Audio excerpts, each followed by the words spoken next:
Mungkin karena sering kecewa atau sering mengalami, banyak hal dalam kehidupan, saya waktu itu berpikir, "Males ah nikah," gitu. Mmm. Jadi berat gitu untuk nikah, apa sih, buat apa sih institusi pernikahan tuh buat apa sih? Jangan buat keputusan pada saat kamu sedang dalam kondisi terendah. Oh, Itu penting. yes. Dalam kondisi terendah kita bisa aja buat keputusan salah. Iya. Dan dalam kondisi sangat happy, itu juga nggak bagus. Iya. Kalau sangat happy kita jadi over gitu kan, salah juga. Dia bisa menyakiti kisah cintaku, tapi dia nggak bisa menyakiti mentalku. Iya. Wah. Ya kan, dia bisa bikin gue kecewa, oke, tapi langkah hidup ke depanku ya Iya. masih ada di genggaman tanganku. Pastikan sebelum menikah itu kita sudah bersahabat sama diri kita sendiri dan Iya. kita sudah bahagia dulu. Betul. Karena menikah itu bukan mencari kebahagiaan. Dulu saya dibully, maksudnya gini, dulu banyak hal-hal yang bikin saya, waktu saya belum kenal diri saya sendiri, banyak hal yang bikin saya kecewa. Kenapa saya terlahir begini? Tapi how do you know that she's the right one? Oh, gini sekarang beda topik ya. Oh iya. Cintaan. Ini yang lucu. Nah, ini ada lagi hal lucu sebelum saya memutuskan untuk menikah. Jadi saya itu mungkin karena sering kecewa atau sering mengalami banyak hal dalam kehidupan, saya waktu itu berpikir, "Males ah nikah," gitu. Jadi berat gitu untuk nikah. Apa sih, buat apa sih institusi pernikahan tuh buat apa sih? Dulu saya berpikir. Sebelum saya menemukan istri saya yang saya nikahi saat ini. Tapi memang Tuhan itu maha mengubah hati gitu. Kita memutuskan, gue nggak mau nikah, gue mau main-main gitu, mau happy dulu gitu. Akhirnya dipertemukan dengan satu orang wanita namanya Yesiel yang saat ini saya nikahi, dan akhirnya tiba-tiba semua berubah. Saya jadi, ya kayaknya menikah oke juga nih gitu. Jadi berubah, pokoknya benar-benar berubah deh. Kenalnya di mana waktu itu? Waktu itu di sebuah acara, di acara publik lah. Saya ada acara, terus kenal, dia juga bekerja di acara itu, dan saya kebetulan jadi tamu di acara itu. Terus ya caper aja gitu. Caper, siapa tahu bisa dapet nomornya, terus bisa ngobrol gitu. Oke. Apa yang dia lakukan hingga bisa mengubah seorang Eka Gustiwana untuk yakin dan mau menikah? Dia tidak melakukan apa-apa sih, hanya saya menemukan bahwa ada satu titik saya merenungkan hidup sebetulnya. Untuk apa ya? Dulu saya sempat berpikir, saya sempat mencari tujuan hidup tuh sebenarnya kita harus ngapain sih? Dan ternyata saya menemukan semakin banyak saya, karena saya Nasrani, saya membaca firman. Semakin saya temukan bahwa tujuan hidup tuh bukan mencari happiness, bukan mencari kesuksesan kemudian menumpuk harta sampai sekian, karena itu nggak akan kita bawa. Gitu ya, mungkin kita semua tahu lah gitu, kita nggak akan bawa apa-apa ketika kita pergi dari dunia ini gitu. Disitulah saya mulai titik balik, nggak bisa nih, aku harus belajar lebih dalam lagi tentang makna hidup. Dan salah satu yang diwajibkan oleh Tuhan dalam kehidupan adalah menikah. Beranak cucu, bertambah banyak, itu salah satu perintah, dan aku menjalani itu. Dan nggak cuma itu sih, tapi karena memang saya merasakan, mungkin karena saya punya background dikecewain, sering mengecewakan orang, sering juga dikecewakan. Kita semua sama, pernah mengecewakan orang, pernah dikecewakan. Mungkin saya waktu itu masih tenggelam dalam kepahitan kecewa itu, sehingga saya memutuskan untuk bodo amat lah, aku nggak peduli dengan pernikahan gitu. Tapi ternyata ketika luka itu sembuh, pikiran kita bisa berbeda. Ternyata lagi saya menemukan bahwa jangan buat keputusan pada saat kamu sedang dalam kondisi terendah. Itu penting. Dalam kondisi terendah kita bisa aja buat keputusan salah. Dan dalam kondisi sangat happy, itu juga nggak bagus. Kalau sangat happy kita jadi over gitu kan, salah juga. Harus balance ya. Iya, betul. Maksudnya ketika kita membuat keputusan, ya kita tidak boleh membiarkan emosi kita mempengaruhi ya. Karena kan ketika emosi kita naik, kecerdasan kita menurun. Emosi naik itu dalam arti terlalu happy, sometimes kadang-kadang kita tidak hati-hati, atau nggak terlalu sedih dan kecewa, akhirnya kita membuat keputusan yang sebenarnya bukan itu gitu seharusnya. Tapi itu penting juga untuk dipelajari, karena kalau kita lagi mau beli sesuatu, biasanya kalau keuangan keluarga kan diatur oleh istri kan. Kalau kita yang membuat sesuatu, kita lagi mau beli sesuatu, kita harus membuat suasana happy Oh dulu iya. supaya ya udah oke gitu. Iya. Betul. Oke. Nah, tapi berbicara tentang kekecewaan ya, Eka, ini bukan Ya. hanya dalam relationship tapi dalam hidup. Ya. Banyak orang tuh pasti pernah merasakan rasanya kecewa. Ya. Oke, bagaimana menyembuhkan rasa kecewa? Setiap orang pernah ngalamin sih ya. Mhm. Kecewa itu hanya bisa disembuhkan. Tunggu, kecewanya karena apa dulu tapi ini? Misalnya kayak Kisah tadi, apa? Eka kan bilang awalnya ada rasa luka dan kecewa dan akhirnya kecewa itu sembuh. Ketika kecewa itu bisa sembuh, akhirnya baru mindsetnya berubah dan Eka bisa melihat dari sudut pandang yang berbeda. Nah, pada saat itu how do you heal that broken heart? Iya, itu berat sih untuk kita yang sudah untuk kita yang masih remaja dan umur 20-an itu pada saat itu berat banget untuk menghadapi hal seperti itu gitu. Cuma saya kuncinya sih bersahabat sama diri sendiri sih. Kebanyakan dari kita dari kecil kita mungkin ada beberapa yang tidak diajarkan untuk belajar bicara dengan diri sendiri. Padahal itu penting. Kita waktu meditasi, bahasanya apalah beda-beda setiap orang, meditasi, merenung, apapun saat itu, teduh, apapun saat teduh, itu. ya kalau baca film pagi-pagi saat teduh, itu penting. Itu momen dimana kita refleksi diri sendiri, kita bertanya sama diri sendiri dan kita intinya bersahabat dengan diri sendiri. Kalau diri kita buat salah, jangan over blame ourselves gitu, kayak ternyata gue payah banget, ternyata gue bodoh gitu. Jadi itu yang harus dihindari. Nah, dengan kita membiasakan kebiasaan seperti itu, kita nggak akan mudah tenggelam dalam kekecewaan karena kita tahu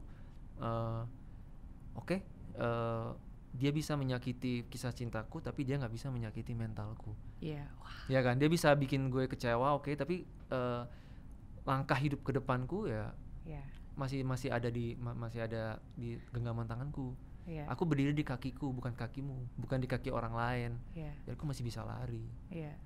Nah, itu kan didapatkan dengan kita sering ngobrol sama diri sendiri. Betul. Mikir, bersahabat lah. Gitu sih. Self love ya. Ya, bahasanya self love ya berarti. Self love, betul. Itu bisa jadi lagu tuh tadi, kalimat-kalimat itu. Ada inspirasi. Iya, emang that's true sih. Self love dan bertanggung jawab atas diri sendiri.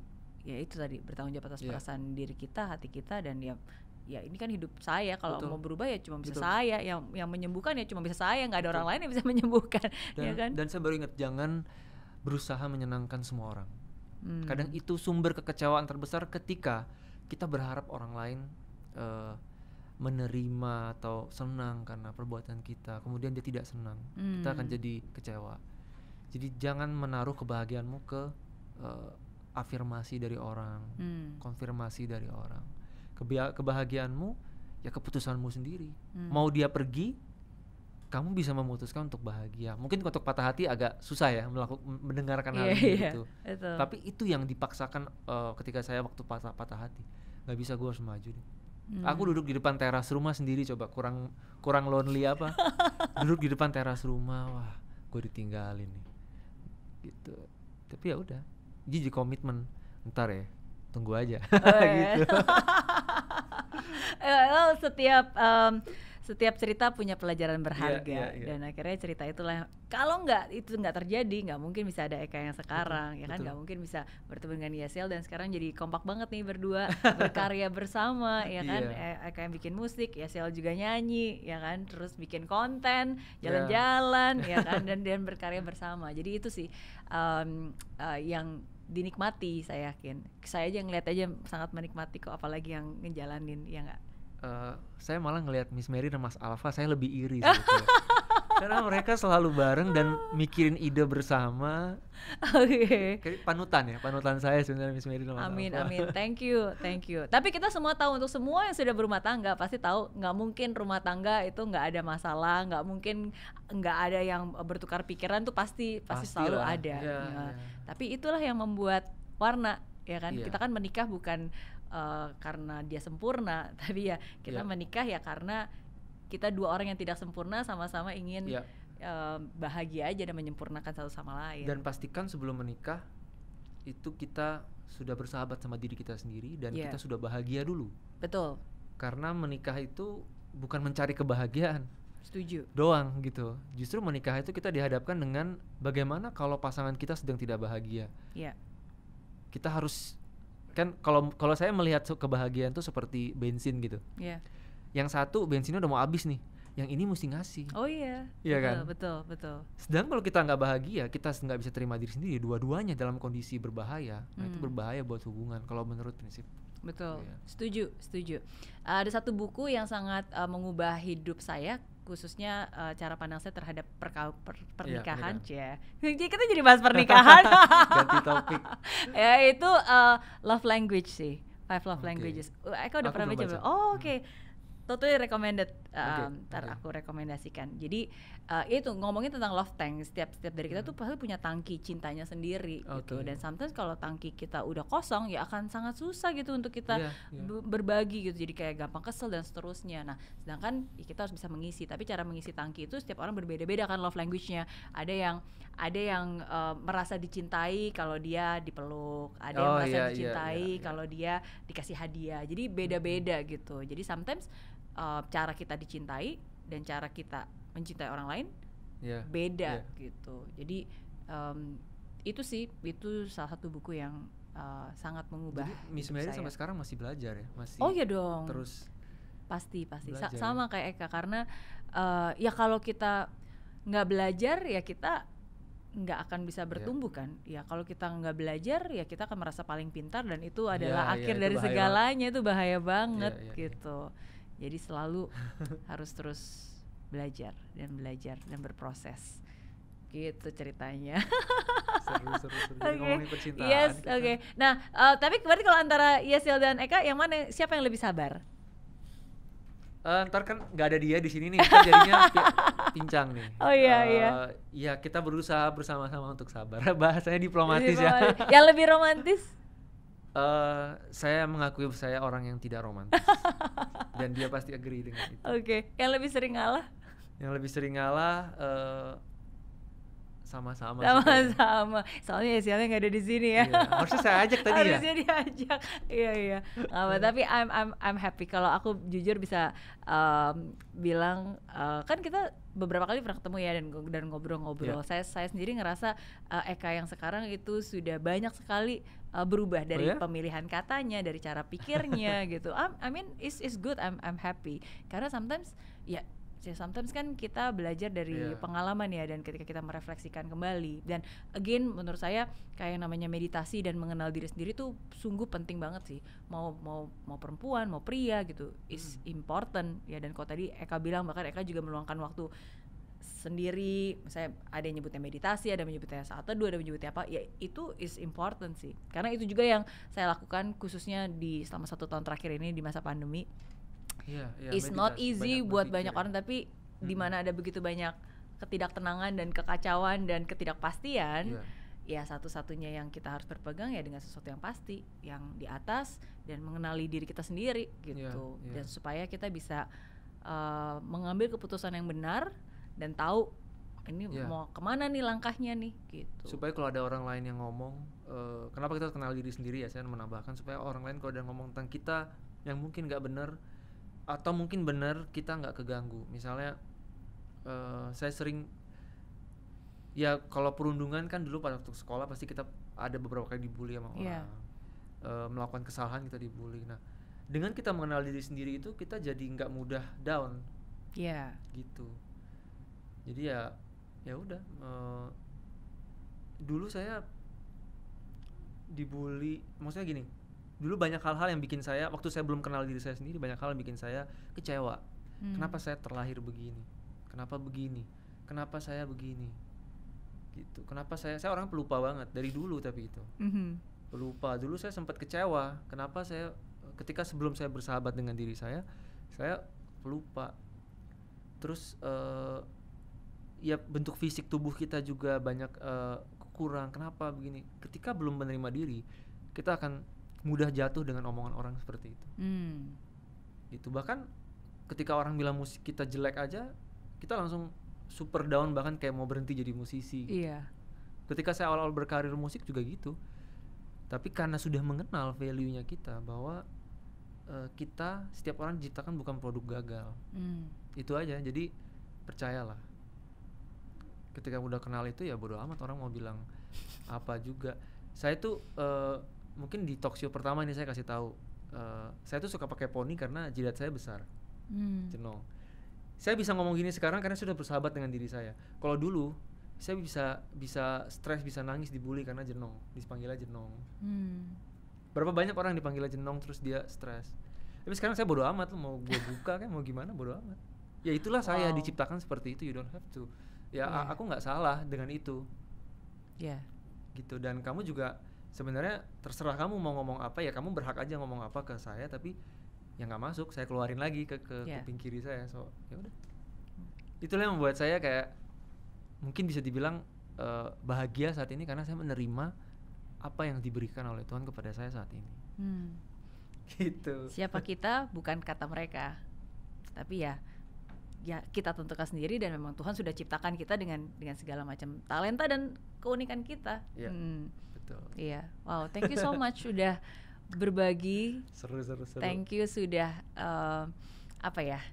sudah mau terbuka dan jujur dan menunjukkan kepada kita bahwa it's okay to be different, karena ya justru itulah yang berbeda, ya kan? Kita justru nggak boleh sama dengan orang lain. Betul, itu yang jadi uniknya. Itu yang jadi unik.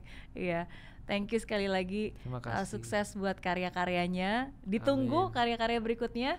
Ya, dan semoga kalau pandemi udah berakhir nih, katanya rencana kan mau tour internasional kan. Semoga bisa terjadi lagi tur Indonesia dulu lah. Kita juga kangen keliling-keliling Indonesia. Dan saya juga sebenarnya pengen bikin lagu sama Miss Mary, tapi nggak kesampaian. Akan ya. Nanti ya kita jadikan. Siap. Oke, yes. Tapi thank you sekali lagi. Terima buat semuanya yang pengen nonton harus subscribe channel YouTube-nya Eka Gustiwana. Ya, kalau suka silahkan subscribe. Kalau nggak suka nggak usah subscribe. Iya, tapi tetap ditonton karena ada banyak karya-karya di sana. Salam juga buat Yesiel. Terima kasih. Sukses terus, bahagia terus yang paling penting. Yes. Ya, dan juga sehat selalu. Oke, dan seperti saya bilang, setiap orang punya cerita dan setiap cerita selalu membawa pengalaman berharga. Semoga cerita dari Eka Gustiwana hari ini bisa memberikan pelajaran berharga buat kalian semua. Apapun yang terjadi, fight till the end and never give up. Bye. Indonesia pasti bisa. Indonesia pasti Masih bisa. Oh iya, Masih Indonesia pasti bisa. Go.